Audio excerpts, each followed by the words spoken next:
প্রতিদিন আমি ঘুম থেকে উঠেই জামা কাপড়টা চেঞ্জ করেই তারপর আমি প্রথমেই ফুলটা তুলি, কারণ এখন গরম পড়েই গেছে, বেশ ভালোই গরম পড়েছে। তো ফুলগুলো সকালে তুলে রাখলেই না বেশ তাজা তাজা থাকে। কিন্তু এবারে জানো তো, এত তাড়াতাড়ি আমাদের গাছের গাঁদা ফুলগুলো নষ্ট হয়ে গেছে, তাই বাড়িতে সেরকম ফুল গাছই নেই। তো রাস্তার সামনেই দেখো একটা কি কি এটার নাম বলে, অনেকে অনেক কিছু বলে, তো অতসী ফুল আমরা বলি এটাকে। তো এই কয়েকটা ফুল তুলি, আর ওই কোনায় জবা ফুলের গাছ আছে, তো সেখানে কয়েকটা ফুল ফোটা কিন্তু শুরু হয়েছে। তো এই দুটো ফুলই তুলি, আর বাদ বাকি সেরকম ফুল কিছুই নেই বলতে গেলে। তো একটু বৃষ্টি হলে পরে নতুন ফুল টুলগুলো হবে। তো দেখো ফুল তোলা আমার হয়ে গেছে, এখন গিয়ে ছেলেকে তুলবো আর ছেলের বাবাকেও তুলে দেব। দুজনকেই আমাকে তুলে দিতে হয় সকালবেলা, জানো তো, এই হলো পরিস্থিতি। জামা কাপড়টা পরো, হ্যাঁ জামা প্যান্ট পরো, ঠান্ডা লাগে তো, আগে জামা প্যান্ট পরো পরে মুখ ধো। এই জন্যই তো সর্দি লাগে এত, সকালবেলা উঠে জামা কাপড় না পরে বসে থাকিস। যা জামা পর পর।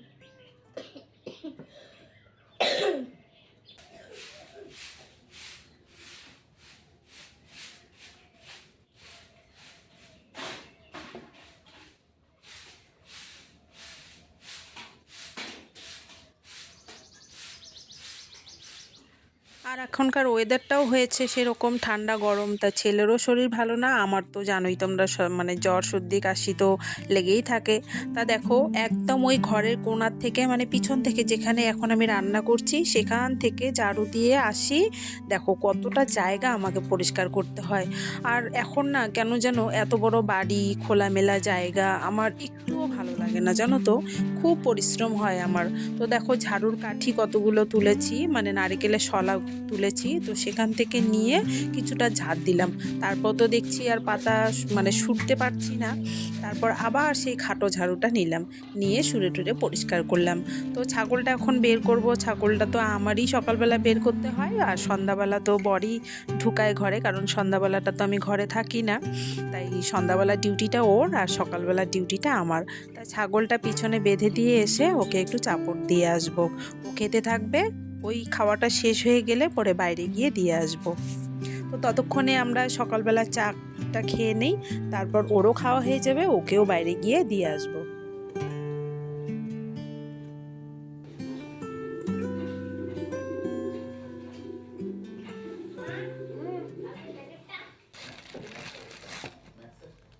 সর সর, দেখিস নেই নাকি? এটা খাবো।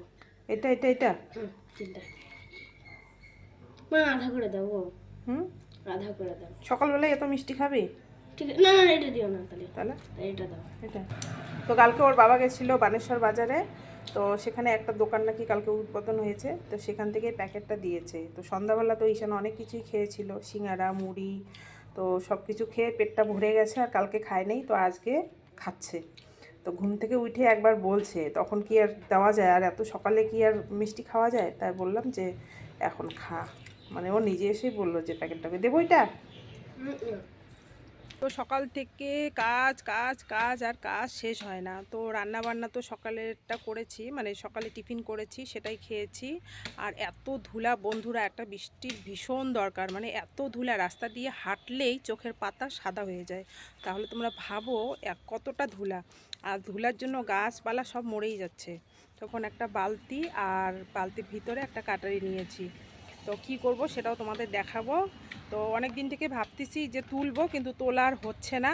আর আমার বরটা কথা শোনেই না, এই যে এতগুলো আমরা চাষবাস করি লেবার দিয়ে, কোনো লাভ হয় না, জানো তো। এতগুলো পেঁয়াজ করেছি, তোমরা বিশ্বাস করবে কত টাকার পেঁয়াজ মানে কলি বিক্রি করেছি? মাত্র 200 টাকার। 200 টাকার পেঁয়াজ কলি বিক্রি করে কি লাভ হয় বলো তো বন্ধুরা? আর তেমন খাইও না, জানো তো, একে দেই সেকে দেই, বাপের বাড়িতে দেই, তো এই করেই মানে খাওয়া চলছে আর কি। আর এক জিনিস কত ভালো লাগে বলো তো খেতে, আর এখন তো সবজি এই ওয়েদারে ভালোই লাগে না খেতে। তো এগুলো তুললাম, কারণ এগুলো শুকিয়ে গেছে, আর বাদ বাকিগুলো এখনও একটু তাজা তাজাই আছে, সেগুলো আস্তে আস্তে আবার তুলে শুকিয়ে রাখবো। তো এদিকে রান্নাও করতে যাব, এখন অনেকটা বেলা হয়ে গেছে। টানাটানি করে রান্না করতে না আর একটুও ভালো লাগছে না, জানো। এই আজকে 1.5 মাস হয়ে গেল, এখনো গ্যাস আনতে পারতেছি না। অ্যাকচুয়ালি গেল মাসে ওই যে ছাগলের ঘরটা বললাম, তাতে গেছে 9,000 টাকা, মানে ছাগলটা কিনে ঘর করতে 9,000 টাকা, প্লাস আজকে 2 সপ্তাহ হয়ে গেল বরের বাইকটা নষ্ট হয়ে গেছে, সেটা আনতে গেলে এখন 6,500 টাকার দরকার। তো আমি তো যাই হোক যেভাবেই হোক বাইরে ঘরে রান্না করে তো চালাচ্ছি, গ্যাস নেই, কোনো ফ্যাক্টর নেই, যেহেতু এখন বৃষ্টিও নাই, তাই ঘরে বাইরে রান্না করে চালাচ্ছি। কিন্তু বাইকটা ছাড়া তো একদমই চলছে না, ব্যবসা বাণিজ্যটা করবে কীভাবে, মানে ও যে মার্কেটে যাবে সেটা তো কাছাকাছি না, অনেক দূরে দূরে যেতে হয়। তো এমন একটা অসুবিধা হয়ে গেছে, মানে বাবার বাইকটা সকালবেলা একবার নিয়ে আসে, দুপুরবেলা আবার দিয়ে আসে, কারণ বাবা অফিসে যায়, আবার বিকালে সন্ধ্যার দিকে নিয়ে আসে, আবার রাত থেকে নিয়ে আসে, বা পরের দিন সকালে দিয়ে আসে। তো এইভাবেই বাইক নিয়ে টানাটানি করে ব্যবসা বাণিজ্যগুলো করছে। তো এমন একটা ক্রাইসিসের মধ্যে পড়ছি না বন্ধুরা, মানে কি বলবো, মানে বলতেও ইচ্ছা করে না, কারণ কি এখানে তো সোশ্যাল মিডিয়া, তো এখানে বললে পরে তোমরা তো বোঝোই অনেকে অনেকভাবেই নেয় আর কি, নেবে। তো বলতেও চাই না, আমার কথাগুলো না বললেও না হয়, তাই আর কি বলা। তো যাই হোক, মানুষের জীবনে যতই দুঃখ কষ্ট আসুক না কেন, একটা সময় যায়, সব কিছু কেটে যায়। তো আমিও সেটা মনে করি আর কি চলি। তো এইগুলো পরিস্থিতি। তো এখানে দেখো ওই যে পেঁয়াজ আর দেশি আলু একটু গাজর দিয়ে ভাজা করছি, আর ভাতটা ইন্ডাকশন ওভেনেই করবো। আর কালকে তোমাদের দাদা নিয়ে আসছে রাত্রে মাংস, অনেক রাত্রেই নিয়ে আসে, আর কালকে একটু পেটটাও ভরা ছিল জন্য আমি আর মাংস রান্না করি নাই। তো আজকে মাংসটা রান্না করবো। তো এখনো তো রসুনও ছিল না কালকে, যে রসুন নিয়ে আসছে এখন তোমাদের দাদা, রসুন নিয়ে আসছে, তারপরে যে কতগুলো টমেটো নিয়ে আসছে। তো এখানে দেখো সব কেটে গেছে, আমি মানে ধুয়ে ধুয়ে কেটে কেটে নিচ্ছি। এই যে পেঁয়াজ রসুন রসুন, আর এই যে কালকে যে চিকেন নিয়ে আসছিল, এই যে চিকেনটা, তো এই চিকেনটা এখন উনানে আমি রান্না করবো। তো চলো এখন রান্না বান্নাগুলো শেষ করছি। তো আর উনানে গেলাম না, ইন্ডাকশান ওভেনেই করলাম। এই কড়াইটা না খুব পাতলা, রান্না করতে একটু অসুবিধা হয়, খুব সময় লাগে রান্না করতে, জানো তো। সংসারে কাজকর্ম করে 3:30টার দিকে একদম ফ্রি হই, তারপর 4:30টার থেকে একটা ডিউটি আমার প্রতিদিন করতে হবে। তো তারই জন্যে এখন আমি যাচ্ছি। তো এখান থেকে বেশি দূর না, এই 1 মাইল কি তার থেকেও কম হবে। তো প্রতিদিন হেঁটে যাই। তো আজকের থেকে কন্টিনিউ 4 মাস আমাকে সেখানে ডিউটি করতে হবে। কিসের ডিউটি সেটা আমি তোমাদের পরে দেখাচ্ছি, চলো যাই আগে।